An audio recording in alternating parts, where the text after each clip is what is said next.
Hello my lovely students, welcome back to my YouTube channel. तो आज मैं आप बच्चों के लिए लेके आई हूँ विज्ञान की पुस्तक जो कक्षा 9वीं के लिए है। इसमें हम चैप्टर आपका 7 करेंगे, ठीक है, जिसका नाम है जीवों में विविधता। ठीक है, इसके हमने पाठ्य पुस्तक के जो जितने भी आपके प्रश्न थे वो सभी कर लिए थे। आज जो हम लोग डिस्कस करेंगे वो करेंगे आपके एक्सरसाइज के कुछ क्वेश्चन आंसर्स। ठीक है, तो चलिए शुरू करते हैं। आज का पहला प्रश्न जो आपके एक्सरसाइज का फर्स्ट क्वेश्चन है। ठीक है, जीवों के वर्गीकरण से क्या लाभ है। अब देखो, जो जीव होते हैं ना, जब हम लोग इनका वर्गीकरण करेंगे तो उससे क्या लाभ होगा। ठीक है, तो देखेंगे इसके बहुत से लाभ होते हैं। जैसे पहला है विभिन्न समूहों, ठीक है, जो विभिन्न समूह होंगे जीवों के महत्वपूर्ण लक्षण और उनके पारस्परिक संबंध को दर्शाते हैं। मीन्स कि जितने भी हमारे पास अलग अलग प्रकार के यहाँ पे जानवर होंगे या जीव होंगे, वो उनके लक्षण जो हैं, कुछ लक्षण एक जैसे से मिलते जुलते होंगे या फिर कुछ के संबंध एक दूसरे से होंगे। ठीक है, पारस्परिक संबंध जो होंगे उन सब में क्या हो जाता है, हमें उन्हें उनसे ढूंढने में उनकी सहायता मिल जाती है। ठीक है, दूसरा आ गया वर्गीकरण करने से हम अपनी आसानी से विशाल संख्या में पाए जाने वाले जीवों का नामकरण और अध्ययन कर सकते हैं तथा इन्हें याद भी कर सकते हैं। ठीक है, अब हमें पता है कि हमारे जितने भी जीव हैं दुनिया में वो क्या है, वो उनकी संख्या विशाल है, बहुत ज़्यादा है। ठीक है, तो अगर हम लोग उनका नामकरण कर लेंगे तो उनमें हमें अध्ययन करने में आसानी होगी और याद करने में भी आसानी होगी। ठीक है, नेक्स्ट है यह जीव विज्ञान की अन्य शाखाओं को अध्ययन का आधार प्रदान करती है। ठीक है, ये क्या करती है, ये जीव विज्ञान की अन्य शाखाओं का, अन्य शाखाएं मतलब कि और जैसे आपकी जैसे अभी साइंस है, साइंस में दो आएंगे, अभी मेडिकल आएगा, एक नॉन मेडिकल आएगा ना। फिर मेडिकल में जो है वो आपकी बायो के जितने भी अगर प्लांट्स की होंगी तो उनमें फिर प्लांट्स की अलग से आएगी, पौधों की अलग से आएगी, जंतुओं की अलग से आएगी, इंसानों की अलग से आएगी। उस तरह से शाखाएं जो हैं वो उनका अध्ययन किया जाता है, उन्हें पढ़ा जाता है। ठीक है, तो जैसे वनस्पति विज्ञान हो गया, जंतु विज्ञान हो गया, ठीक है, पारिस्थितिक इकोलॉजी हो गया, जंगल लगाने की कला हो गई या फॉरेस्ट्री जिसे बोलते हैं। ठीक है, तो यहाँ पे अध्ययन करने में क्या हो जाती है, आसानी हो जाती है। ठीक है, नेक्स्ट है यह सभी जीवों को एकदम स्पष्ट तस्वीर प्रदान करता है। मतलब कि हम वर्गीकरण जो है वो इतना अच्छे से करते हैं और इतना बारीकी से करते हैं जिसमें हर एक जीव का क्या हो जाता है, हर एक जीव का स्पष्टीकरण हो जाता है, हर एक जीव की स्पष्टीकरण हो जाएगा जिसमें स्पष्ट तस्वीर जो है वो प्रदान करता है। समझ गए। नेक्स्ट क्वेश्चन है वर्गीकरण में पदानुक्रम निर्धारण के लिए दो लक्षणों में से आप किस लक्षण का चयन करेंगे।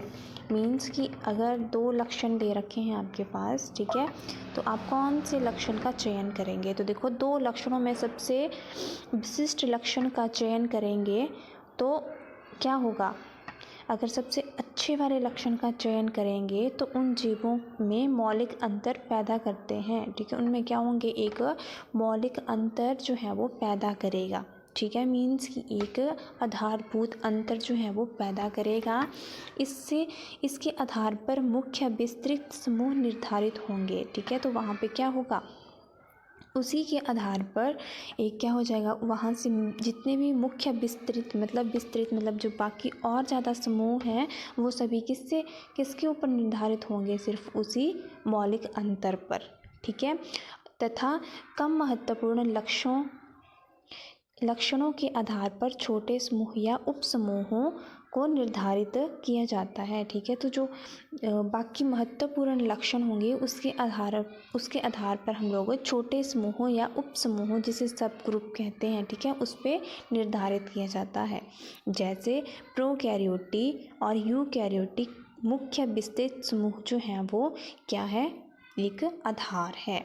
ठीक है, जिसे हम ब्रॉडेस्ट डिवीज़न भी बोलते हैं। ठीक है, समझ गए। तो थर्ड क्वेश्चन है आपका, जीवों के 5 जगत में वर्गीकरण के आधार की व्याख्या कीजिए। मीन्स कि जब हम जीवों का वर्गीकरण करेंगे तो उसमें 5 जगत हैं, उसमें क्या क्या आएगा। पहला तो आएगा कोशिकीय संरचना, की जो कोशिका है उसकी संरचना कैसी है, वो प्रोकैरियोटिक है या यूकैरियोटिक है। ठीक है, उसके बाद हम देखेंगे जीव का शरीर, जो उस जीव का जो शरीर होगा वो एक कोशिकीय है या बहुकोशिकीय है। ठीक है, उसके बाद देखेंगे हम कोशिका भित्ति, कि कोशिका भित्ति वहाँ पे उपस्थित है कि नहीं है। ठीक है, इस जीव में कोशिका भित्ति है या नहीं है। पोषण की विधि देखेंगे कि वो स्वयं पोषी है या विषम पोषी है, किस तरह के वो पोषण की विधि है उनकी। ठीक है, इस तरह से हम लोग जो हैं वो जीवों के 5 जगत में वर्गीकरण के आधार की व्याख्या कर सकते हैं। ठीक है, अगला प्रश्न है, पादप जगत के प्रमुख वर्ग कौन हैं? इन वर्गीकरण का क्या आधार है? ठीक है, तो आधार तो हम लोग पीछे से भी पढ़ते आ रहे हैं, पिछले वाले प्रश्नों में भी किया हम लोगों ने ना। तो जो पादप हैं, पादप के प्रमुख वर्ग क्या क्या हैं? थैलोफाइटा, ब्रायोफाइटा, टेरिडोफाइटा, जिम्नोस्पर्म और एंजियोस्पर्म। ठीक है, ये तो आपको याद ही करने पड़ेंगे। ठीक है, देखो इसमें याद ऐसे भी रखना आपने ना कि सबसे छोटा होता है थैलोफाइटा, फिर ब्रायोफाइटा, फिर टेरिडोफाइटा, फिर जिम्नोस्पर्म। एंजियोस्पर्म के पेट जो हैं वो बहुत ही बड़े बड़े होते हैं, लार्ज स्केल में होते हैं। ठीक है, अब है वर्गीकरण। तो इनके वर्गीकरण के जो आधार हैं वो क्या हैं? पादपों की शारीरिक संरचना में कोई विभेदीकरण है या नहीं है। ठीक है, विभेदीकरण है, पादपों की शरीर की संरचना में है या नहीं है। ठीक है, इनमें पादप शरीर के एक भाग से दूसरे भाग तक जल तथा दूसरी चीज़ों के लिए संवहन एक विशिष्ट उत्तक है, संवहन के लिए एक विशिष्ट उत्तक है अथवा नहीं है। मीन्स तो हम लोग दूसरा क्या देखेंगे, उत्तक को देखेंगे कि चीज़ों का संवहन जो है वो अच्छे से हो पाएगा उत्तक के द्वारा कि नहीं हो पाएगा। ठीक है, उसके बाद देखेंगे कि पौधे बीज रहित हैं या बीज उत्पादित करते हैं। ठीक है, या तो उसमें बीज है या नहीं है।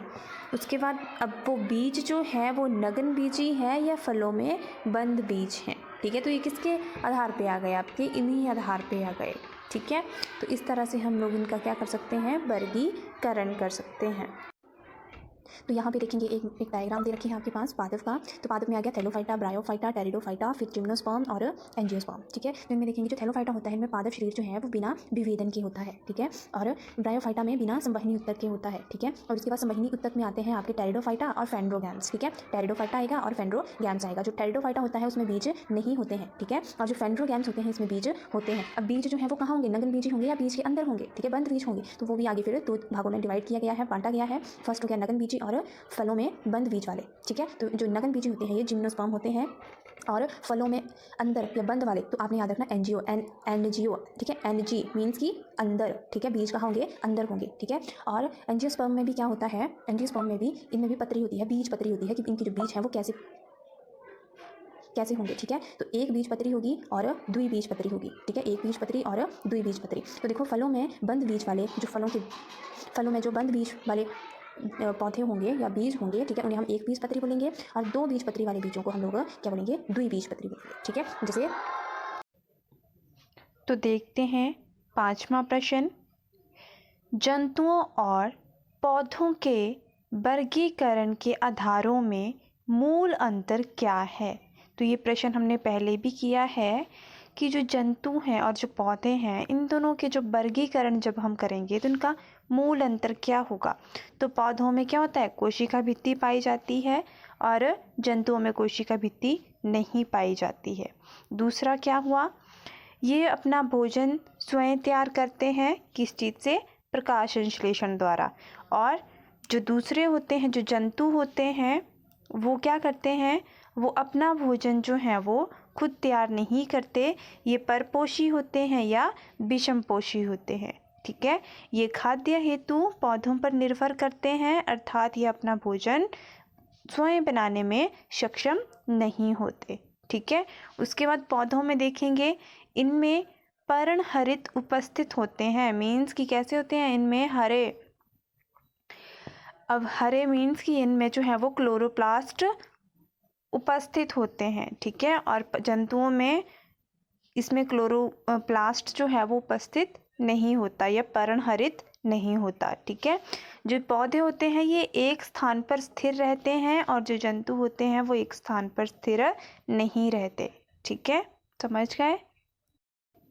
अगला प्रश्न देखेंगे, वर्टिब्रेटा को विभिन्न वर्गों में बांटने के आधार की व्याख्या कीजिए। जिसे हम वर्टिब्रेटा को क्या कहते हैं, और कशेरुकी प्राणी भी कहते हैं, ठीक है। तो इनमें जो है वो बहुत सारे लक्षण पाए जाते हैं, जैसे नोटोकॉर्ड हो गया, ठीक है, मेरुरज्जु हो गया, ठीक है, या फिर त्रिकोर की शरीर हो गया जिसमें 3 कोरक होंगे, ठीक है। उसके बाद युग्मित क्लोम थैली हो गई या देह गुहा हो गई, ठीक है। तो इस तरह के जो है वो कुछ लक्षण पाए जाते हैं, ठीक है। तो इसमें देखो, जो कशेरुकी वर्टिब्रेटा के उपसमूह कौन कौन से हैं, मत्स्य, जल स्थलचर, सरीसृप या एवीज, ये स्तनपायी, ठीक है, ये स्तनधारी जिसे बोलते हैं। तो हम एक एक जैसे जो है इनको पढ़ेंगे, ठीक है। तो देखेंगे वर्टिब्रेटा को 5 भागों में बांटा गया है। ये फर्स्ट आ गया मत्स्य। तो मत्स्य में ये कैसे होते हैं, ये जलवासी होते हैं, इनकी त्वचा पर शल्क पाए जाते हैं, ठीक है। शल्क क्या होते हैं, इस तरह से ये हो गए शल्क जो इनके शरीर के ऊपर होते हैं, ठीक है। शल्क पाए जाते हैं, ये क्लोम द्वारा सांस लेते हैं, इधर होता है क्लोम और इससे ये सांस लेते हैं, ठीक है। यह असमतापी होते हैं, मीन्स कि इनका ब्लड जो होता है वो कैसा होता है, कूल होता है, कोल्ड होता है, ठीक है, ठंडा इनका शरीर होता है, ठीक है। प्राणी होते हैं, ये अंडे देते हैं, ठीक है। प्राणी मीन्स कि असमतापी प्राणी होते हैं, ठीक है। प्राणी मीन्स इंसान मत समझ लेना, ठीक है। असमतापी प्राणी होते हैं और ये अंडे देते हैं। इनका कंकाल में क्या होता है, उपास्थि या अस्थि का बना होता है, देखा होगा आपने हड्डियाँ ना, वो बना होता है। नेक्स्ट देखेंगे, दूसरा आता है जल स्थलचर, ठीक है। तो जल स्तर में क्या होता है,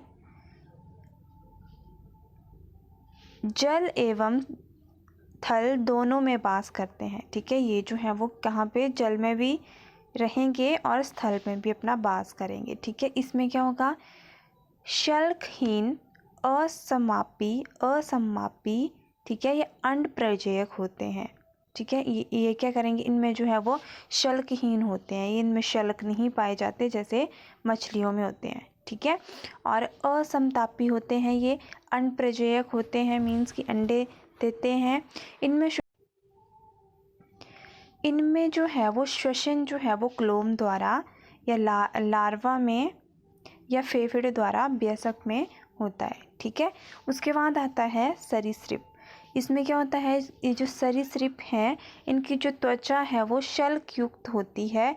जो इनका जो हृदय होता है वो 3 कक्षीय होता है या त्रिकक्षीय होता है, परंतु मगरमच्छ में 4 कक्षीय होता है, ठीक है। मगरमच्छ में यहाँ से प्रश्न आ सकता है आपका कि कौन सा सरीसृप है जिसके 4 कक्षीय हृदय होता है, तो कौन सा है, वो मगरमच्छ है, ठीक है। ये अंडे देने जल से बाहर आते हैं और इनमें अंडे जो है वो कब्ज युक्त होते हैं, मीन्स कि शेल लगा होता है, ठीक है। जैसे ये होता है हमारे मुर्गी के अंडे होते हैं, ठीक है। नेक्स्ट है एवीज, पक्षी वर्ग। ये समतापी होते हैं, इनका शरीर जो होता है वो कैसा होता है, हॉट होता है, ठीक है। ये अंडे देते हैं, इनका हृदय 4 कक्षीय होता है। ये पंखों द्वारा उड़ान भरते हैं, इनका जो अग्रपाद पंखों में परिवर्तन हो जाते हैं, जो आगे वाले 2 इनके पैर होते हैं ना वो पंखों में परिवर्तित हो जाते हैं। इनमें श्वसन जो है वो फेफड़ों द्वारा होता है और इनका शरीर जो है वो पंखों से ढका होता है, ठीक है।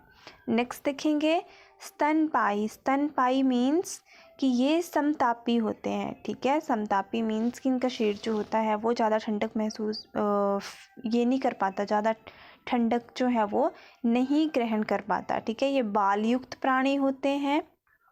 इनका हृदय 4 कक्षीय होता है।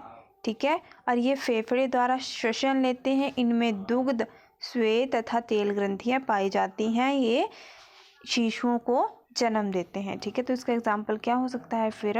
ये हो गए जैसे मनुष्य, सबसे बड़ा एग्जाम्पल। ठीक है, मनुष्य। तो ये थे आज के कुछ इम्पॉर्टेंट क्वेश्चन। उम्मीद करती हूँ आप सभी बच्चों को ये प्रश्न जो हैं वो अच्छे से समझ आ गए होंगे। Thank you so much for watching this video. God bless you all.